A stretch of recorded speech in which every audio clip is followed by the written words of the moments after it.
Hi, everybody. This is Josh Burford, and welcome to Invisible Histories Project Talks, a series where we are discussing queer history, community organizing, and archiving with some cool people all around the country. Today, I'm super excited to have two good friends on to discuss Black Prides in the South and their roles in community organizing. And so I'm going to let them introduce themselves, and we'll get started. So, Malu, you want to kick us off? Hello, everyone. My name is Malu Fairley-Collins. I prefer they, them pronouns, but at work, I usually have to hide with the she, her, hers. So I answer to any of those. I wear many hats, but I used to serve on the board of Charlotte Black Pride here in Charlotte as the chaplain.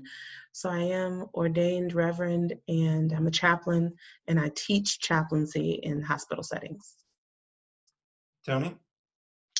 My name is Tony Christon-Walker. I am the Director of Prevention and Community Partnerships for AIDS Alabama, the state's largest AIDS service organization. I'm also one of the co-founders of Birmingham Black Pride. I wear a lot of hats. In addition to that, I'm a podcaster. I have two podcasts, same crap, different day. And let me say this, I am writing a book that I'm about to finish. I got a lot of stuff going on. I feel that's a common theme between the three of us, that we're all doing a lot of things. Mm-hmm. Yeah. And so how's everybody holding up with COVID? Are we all doing all right? Yeah. I'm grateful that I'm able to still be employed, and so is my spouse. And so far, I don't know anyone personally that's died from COVID. I do know a couple people who had it and then, able to recover. That's good. So, Mecklenburg County has the highest, count in North Carolina, and my zip code has the highest count in Mecklenburg County. So, Wow. I'm being careful. Yeah, be extra careful. And Tony, you're business as usual, right? Scale back a little bit, but yeah, not a lot has changed for me. We're still doing testing at my drop-in center. I'm buying food for people, delivering food, as I need to. And like Malu, my family's fine, my husband's fine, my son's fine. I know a couple of people who have had COVID. All of them have survived. There's one particular community member right now who's very popular in the Birmingham community, who is still in the hospital, but he's still in the hospital, so that's a good thing. He's having some lung issues, but I just pray that his speedy recovery. It's a horrible disease to have. Well, you know what? I've known the both of you for a while, so let's just get right into it. To me, it seems like Black gay prides in the South have retained the most connection to what original pride festivals were like when they were organized. Community driven, political, community organizing. And so do you think there's something about the Black Pride experience that allows it to be more community driven than a lot of these really large scale prides like in Atlanta or Charlotte or LA? Tony, you can go first. Yeah, I think so. I think the fact that ours is new, so we've seen everything that we don't want it to be. Mm-hmm. So it was kind of hard for us. It was actually easy for us not to duplicate some of the bad things. A lot of people associate prides with partying and sex and all that, and that's just not what I wanted to do when we started it. So yeah, and I think one of the reasons why we're actually able to stay connected to the community is because of the systemic racism that exists in this country. So whereas we don't have one of the difference between what we do and what other general market or white prides do, we have a big focus on human rights. We have a big focus on voting. I've intentionally included the trans community in the things that we do. And then there's the HIV component, because, if you're white in the South or anywhere in the country, HIV is not as big a problem for you as it is to Black people. So, the systematic oppression and the social determinants of health that are stacked against us kind of helps us stay grounded. So it's not let's just go party. It's we got shit to do. Mm-hmm. Yeah, I was going to say this, I agree with you wholeheartedly, Tony. This COVID-19 as one of the things everybody's talking about, you know, is just shining this light. Those of us who are in these communities then knew that we had health disparities. We then knew that it was an issue, right? But finally, the rest of the world is shining the light and seeing the truth, you know, okay. But the point is, when you're doing this kind of intersectional work, like, of course, Black folks gonna stay grounded because we still have so many on the ground issues to deal with. I think that's, you know, one of the easiest ways to say it. And it's, I mean, there are some bigger, you know, Black prides, like the one in Atlanta actually gets pretty big. I lived in Atlanta for a long time and actually never went to quote unquote regular pride. I didn't really know there was one until I moved. And then I was like, oh, so all this time it was like, it was all these Black people because that was Black pride. Oh, that was great. I had no idea. But I also think, you know, there's just, there's so many more issues for us to deal with. And the need for the space where you can be celebrated, affirmed, but also informed and educated is really necessary. Yeah. Oh, I felt my Baptist history coming out right then. I was like, preach, preacher. You know, it's funny you said that because I was actually thinking something about church, but I didn't say it in that moment. So you must have felt the energy. Well, you know, not only that, but you know, you spake an almighty word then, because like you know, we actually have a church service as part of our pride that I actually lead because I'm a lay minister for the United Methodist Church as well. But you know, it's just a different dynamic with the stuff that we deal with, that we have to go through. And a lot of times, you know, I think a lot of times Black prides are misunderstood. Like, you know, it's like, well, why you gotta have a Black pride? And when you think about creating spaces, like literally, and I don't care who hears it, in Birmingham, there are no affirming spaces for Black people in this city to party. There are places that tolerate us, but there's no place in this city in which, as a Black gay man, I feel like they really want me here. And people will say, well, nothing stops you from going to the club. Well, I don't want to, you know, dance to Achy Break Your Heart, sis. Like, that's not what I feel like doing.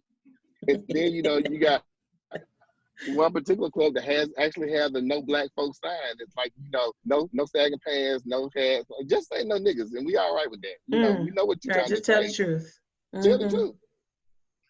Well, and so I'm trying to think about how to ask this question without sounding like stupid, but I want to ask, why? I mean, do you think that the drama that always comes up every year, year after year, every time there's a Black pride, with why do we have to have a separate Black pride, is that just plain old white supremacy, or do you think people are getting in their feelings because you're basically saying we want to celebrate us for now? This isn't about you. Which is part of white supremacy. So I think there you go. Like that's good old fashioned complex. Like an octopus with many tentacles, you know, that kind of thing. Yeah, that's exactly what it is, Josh. You know, on top of that, you know, I was talking to my pastor, Dave Barnhart, on my last Let Me Say This podcast, and we were talking about how we have to like change the narrative when we talk about white supremacy. Like, white people think white supremacy is literally, I got a cross in your yard and a hood on my head, and that's not how it works. That's not how racism works. Then they also think about, when you say white privilege, the average person thinks that when you say, well, you're benefiting from white privilege, it's like, well, I walked into McDonald's, there's a line of Black people, I go to the front. That's not what that is. You know, and I think maybe we need to come up with another name or a better way to explain it. But the people who need to hear these messages, when they hear the definitions that we given for them, automatically turn out, well, you can't call me a white supremacist because I'm not racist. Some of my Black friends, some of my best friends are Black. Right. Or, you know, I don't understand what my privilege is because I got 2 teeth in my head and I live in the trailer park. Well, no, you are still benefiting from being white in this country. And it's really the principle on which this country was founded. Well, you know, I participated in both Black prides in Charlotte and in Birmingham. And the thing that I always found super interesting about both was that criticism of why you need a separate pride, which is always face forward and every single time there's marketing, doesn't translate into real life, because you go to pride festivals, Black pride festivals, and the conversation is about experiences of people of color. It's no one is in there like unpacking whiteness unless it's white supremacy. Like, here's how white supremacy works. And I often think that it's because, I mean, white folks don't love you to move the camera away. Like, they want to be on camera. They want to be centered. Whiteness has to be centered. Mm-hmm. And anybody that does anything that decenters that is suddenly the enemy, even if, especially well-intentioned liberals. Yeah, they get on my fucking nerves. But you know, the other thing about that is, it's like one of those things. So like when I just started a PrEP clinic, because the national narrative about pre-exposure prophylaxis for HIV in America is that Black men are not taking PrEP because, like in the South, we don't have Medicaid expansion, we live in poverty, and they got all these other social determinants of health that they put on us for us not being on PrEP. When it could be something as simple as, I want to see a provider who looks like me. So when I started my PrEP clinic, I was very intentional on having a Black physician, a Black nurse practitioner, social worker, coordinator. Now, some people will say, that's racist. No, because no one ever says anything when you walk into a white office and all you see is white people. A couple of months ago, I was watching CNN and they had this discussion. I want to say it was about the impeachment, but there was a dais of like 8 white people. And I was like, you mean to tell me they couldn't find not one sister to put up here, not one brother? Like, they could have got, you know, Van Jones' problematic ass and put him up there. But you have 8 white people talking to us about this impeachment, and that's considered normal. Had there been 8 Black people sitting up there, then it would have been like, well, this must be about Black issues because I don't see me up there. Right. How come I'm not included? So we do that, then it's like off-putting for them. But we live with that all the time. I'm 53 years old. I was probably like 9 years old when my sister got a Black dog, you know, and she still had white folks' hair. So it's like, you know, the light does not always have to shine on you. And when it doesn't, it's not a diss. It's just the fact that we ain't got time for you right now. And there's nothing wrong with that because y'all don't have time for us all the fucking time. Right. I think part of it too, my mom and I were having this conversation yesterday about like what the impact is of keeping race as a construct versus focus on ethnicity. And like, if you only consider Black people as a race, then that we're defined by what white people did to us, right? So then, right. But if you understand us as an ethnic group, then we have our own culture to celebrate. And so like, people don't freak out when like there's a Greek festival in Charlotte. People are like, "Ooh, the Greeks are celebrating themselves." People don't because they understand ethnicity. So if you understand ethnicity, then understand that Black Americans are an ethnic group. Yes, we are a very diverse ethnic group, as are all ethnic groups. Right. But we have a shared history, a shared culture, a shared language, there's so many things we share as an ethnic group. And so when an ethnic group says, hey, let's take some time to like enjoy what it means to be this ethnic group. Again, if you view it through the white lens, the only time that white people enjoy being white is when explicitly is like neo-Nazi or fascist, or, you know, so they try to compare it. It's not comparable. You can't compare those things. When Black people as an ethnic group come together to have pro-Black space, that's a healing thing. That is a transformative thing. And then you add queer, oh my goodness. Like Black queer space, it gives me life. Like I would not be me without it. Well, and the earliest lesson of white supremacy in the South is be afraid of large groups of Black people. Right. I mean, that is like a baseline. When I jokingly said they should have been afraid. Right. They should have been afraid of large groups of Black people because they was either trying to figure out how to get the hell away from them or how to kill them. And I'm talking about way, way back when. Like, yeah, they should have been afraid. But at this point, that fear, there's no need for that at this point. We know Birmingham and Charlotte share so much civil rights history too, which I think really adds like the complexity to this conversation, because Birmingham is rife with civil rights monuments. So you can have, if you want to have a conversation about race in Birmingham, you can have it like walking to your bank. If you want. But Birmingham is also rife with Confederate monuments as well, like that big ass obelisk downtown at Lynn Park. And you know, and people, I don't like, you know, I'm going to say this, like being as old as I am, I remember watching the Dukes of Hazzard, and the name of that car was the General Lee. As a little poor Black boy from Dolomite, Alabama, me and my brother pretended to be Bo and Luke Duke, like me and my sisters pretended to be Wonder Woman and Superman and all that other stuff too. I did not have a negative connotation towards the Confederate flag until I saw how it was used and how it was used against people. You know, we all have our symbols, we all have our monikers, and it's fine like, I don't really have a problem, and this sounds really mishmashy, but, you know, I understand, look, when I hear white people say, you know, the Confederate flag is about our history, it is about your It history, is. but you don't celebrate your history in the proper context. Right. Like, the Germans got it right with the fucking swastika. Like, Mm. they know that that shit is, like, dangerous, it's hurtful, and it's harmful, and they don't celebrate it. They know what it is, but Right. they don't celebrate it. These rubes over here, like, oh, this was the greatest thing forever. It absolutely was not. So, Right. you know, I can't argue with people who are steeped in that type of Mhm. ignorance. And I really kind of like stop wasting my breath on them, because I Right. don't think there's Right. any hope for them. But Mhm. like for younger people who don't understand, you know, this is a little bit different. But I mean, literally, I had a little General Lee car with the little Confederate flag on there and everything. Mm. And, you know, and I love that little car, and I still do. Because what I saw with Southern white people with Dukes of Hazzard was these poor country white boys just trying to make a way the best way they knew how. Right. Right. You know, Right. And that's the thing. If folks knew their history, they would know that if you were not the wealthiest white folks during slavery, you was not doing well. So even if you want to say this is your history and you're so proud, you're proud of how you were manipulated and how you were oppressed by the ruling class of white folks. Okay, sure. and they're still doing it to them. Like, the one Mhm. thing that I don't understand is poor white Republicans. I will never ever understand it, not one day in my life, because the problem with that is these people treat you the same way they treat us, Right. and they don't Pretty care. much. But you know, even when you think about the thing about the large gatherings of Black people, you know, when you think about the proliferation of guns in this country, Mm. it started once they freed the slaves, because white people were mad. And also, when I look I'm at people scared. who are afraid of Black leadership, they are afraid of Black leadership because they think that we're going to do the same things to them that they did to us. And Right. we just aren't made up like that. You know, Right. That's we not the just point. aren't.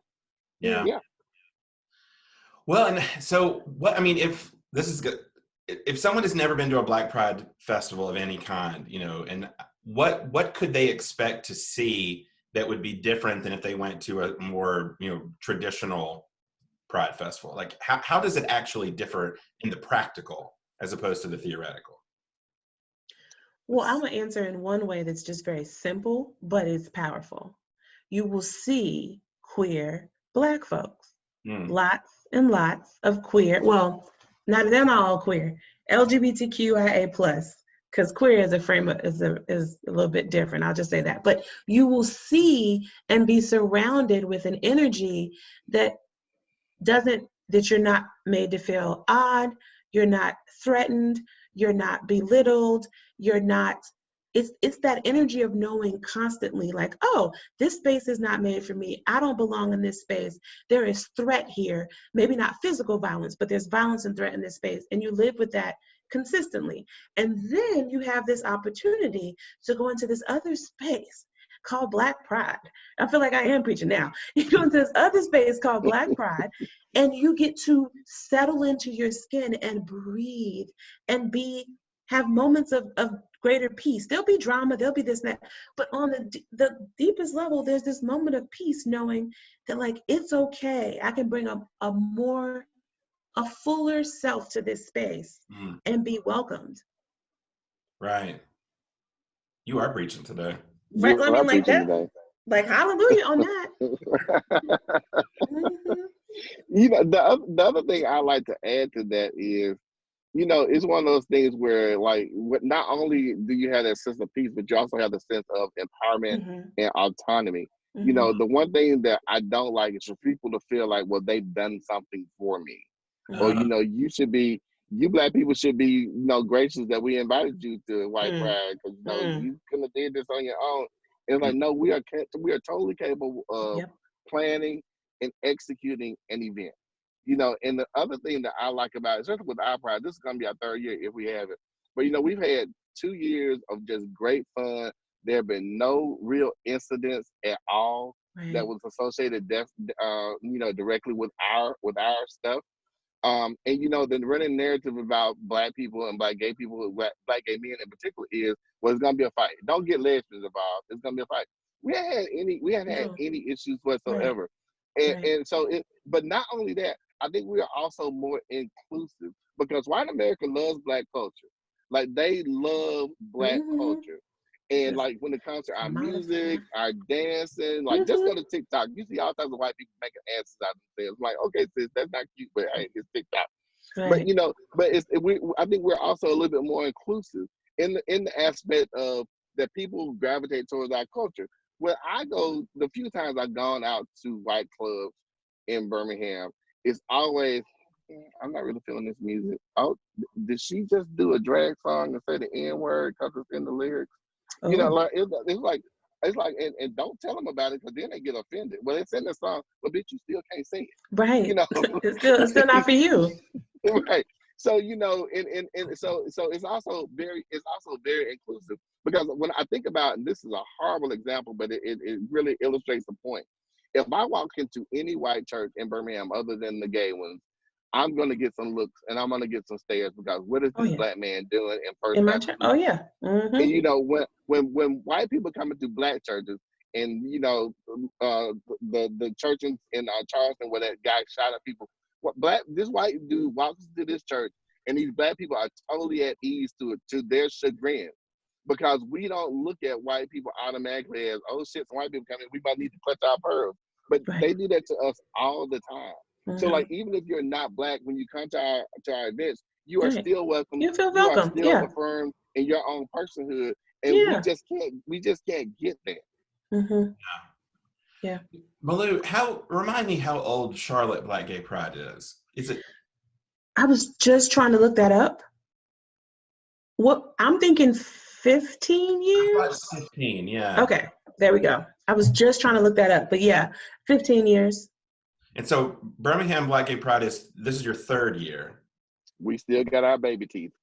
Well, what I think is interesting right out of the gate was that for several years, Charlotte Black Pride had opportunities for people to come in and do almost like a conference style, like learning opportunities, which you all did your first year, if I'm not mistaken. And second year. Okay.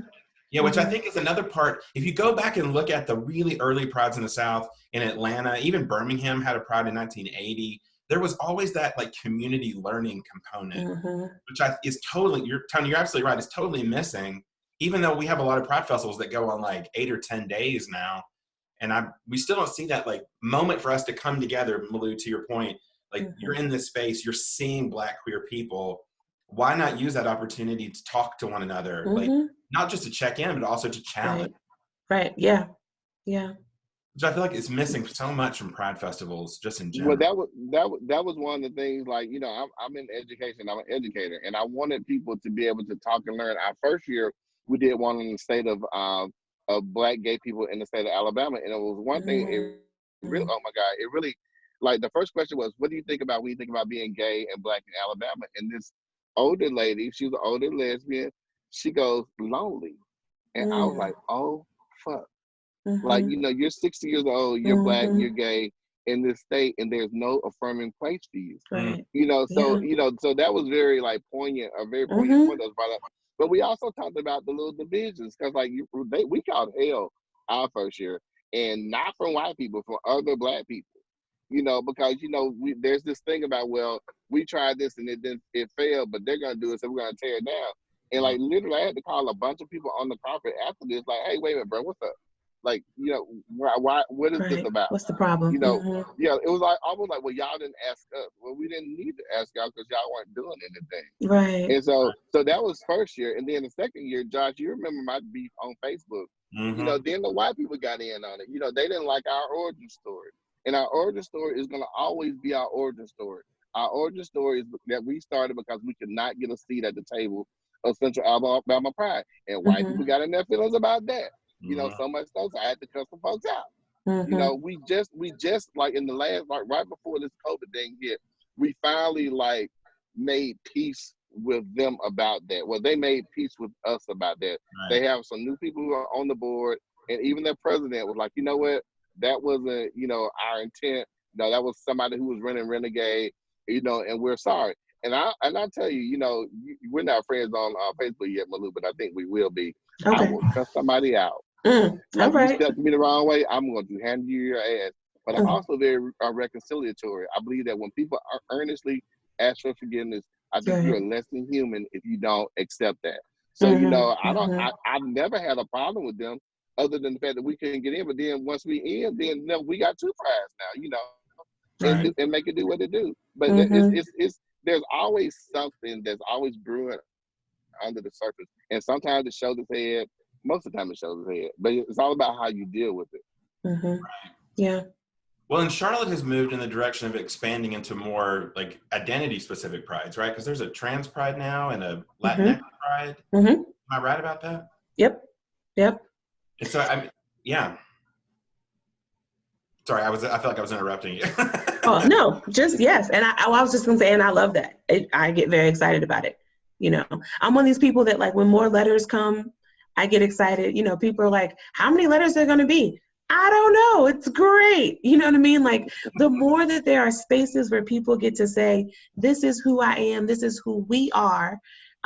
Because yes, I mean, a Black pride is going to be inclusive, right? Usually Black, also people of color kind of get swept up into the current of Blackness with these things. But the idea that folks in, you know, Charlotte, the Latinx people are like, yeah, that's cool, but we have some distinct things about us. Yes, you do. Like, yes, and let's celebrate those. Like, what does it mean to be, you know, Argentinian and queer and American? What does it mean to be Puerto Rican and, you know, 18th generation American and queer? Yeah. Right. So I personally I love it. I get really excited about that, you know, and being, you know, married to a trans man. Yes, there trans identity and trans culture. There are things that just need to be celebrated and identified. And I just think that's appropriate. So I get really excited about it. You know, you go to a place like New York and they got Asian pride, Pacific Island, they got all these different prides. And I just think there's enough room for everyone. And for people to look at that as you being exclusive, to me, it just kind of speaks to where they're coming from. And I think it speaks to what they think and how they operate. And honestly, when I think about most of the general market prides, it's always white male focused. Like, you know, you know, it's white male focused. Like, you know, the lesbians come out, but, you know, it's not like anything really about them, even though they may have someone aboard. I never really see a focus on anybody but white gay men. And that includes the drag queens who perform. So, like, you know, I was very intentional this year, last year, we got Dominique Jackson to be our headliner. You know, at our educational summit Saturday morning, you know, Dominique came and gave a riveting talk, but then she also wanted to have like a sister circle for just trans identified people. And I, you know, I go like, well, no, we're not paying you that. No, I wanted her to do that because I think trans people do need their space, and they don't have to be on the coattails of anybody else. Just like Latinx people, you know, just like any other the alphabets. As a matter of fact, I'm actually working with so like in Birmingham, like no one hires Latinx people to do HIV work. Like literally, we have 5 people at our agency, and they may be the only 5 people working in the whole freaking state. But you know, other agencies will say, "Hey, could Gene come over to interpret?" And I'm sitting there like, "Bitch, hire somebody. Like hire somebody from the community. Like how hard is that?" Right. You know, like, but again, actually, that's that white opportunity. That's the white supremacy. That's the passive white supremacy that they don't want to admit. There's nothing stopping you from hiring a Latinx person to talk to the Latinx community. It was years before HIV Inc. realized that maybe we should hire some Black people to talk to Black people. You know, one of my biggest problems is all this cultural competency nonsense. Cultural competency gives white people cover not to hire people other than white people. Because I can teach Mary Jane how to talk to these Negroes and she not offend them. Well, we don't trust Mary Jane. We want to get Kamal. You know, let's just do that. Right. You know, so don't tell me to there send is a trust issue. Don't tell me to send my Latinx person over to interpret for you when you can whole ass hire someone. So, you know, I'm actually working with our Latinx coordinators to maybe even start a Latinx Pride next year. You know, maybe have like some Latinx specific events doing Black Pride this year so that that could be a launching point for next year. You know who ain't doing that? White people. That's it.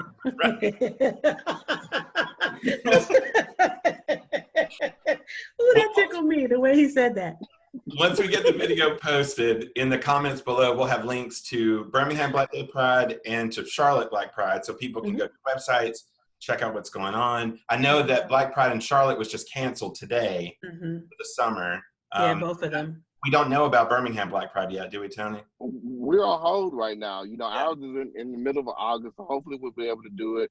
you know, I don't. If we do have to cancel it, I don't want to cancel it all the way. We've already booked Isis Jones. Not Isis Jones, Isis King from America's Next Top Model. Again, another trans activist. To be our headliner, and maybe there may be a way for us to do some things virtually until we can like gather again. But you know, I want to keep that date open, and I do want to do something during that time. But you know, I'm not trying to put people's lives in jeopardy, you know, just so we can have a party. You know, there's so much about this virus that we don't know, and we're learning a little bit more every day, but not enough for us to feel safe. So you know, we'll just have to see what happens with that. But you know, hopefully we will. But if not, we're gonna do something. It just may not be in real time. Yeah. And I mean, it's hitting, you know, Black communities and Latinx communities the most right now. So I'm also very aware of that. So when I saw they canceled it, I was like, yeah, that makes sense. It's in July. It's a lot of people. We don't really know how to, I mean, I think our lives are really going to change for a while in terms of gatherings and large gatherings and being around each other. And we just don't know enough. Smart. So if we're smart. If we're smart. True. Well, thank you both so much for hanging out today. I mean, we could literally have this conversation for 4.5 hours, but no one's going to watch that video. So we're going to Can I just... Yeah, please. Can I just plug one thing? I meant to say that when he said good Baptist, I was like, right, I am ordained and recognized with the Alliance of Baptists. So just always want to put that out there. If folks who are watching this are looking for a place, if they want to be Christian and they're looking for a place where they can bring all their queer selves and be Christian, the Alliance of Baptists, we welcome you. So put that out there. Nice. Well, thank you both. Look, parts of the United Methodist Church are working towards that. You know, yes, they are. St. Jude United Methodist Church. So you know, there's that. That's true. Well, y'all be safe. Thank you. All right, Josh. Bye. All right, have a good one. Bye, y'all. Bye.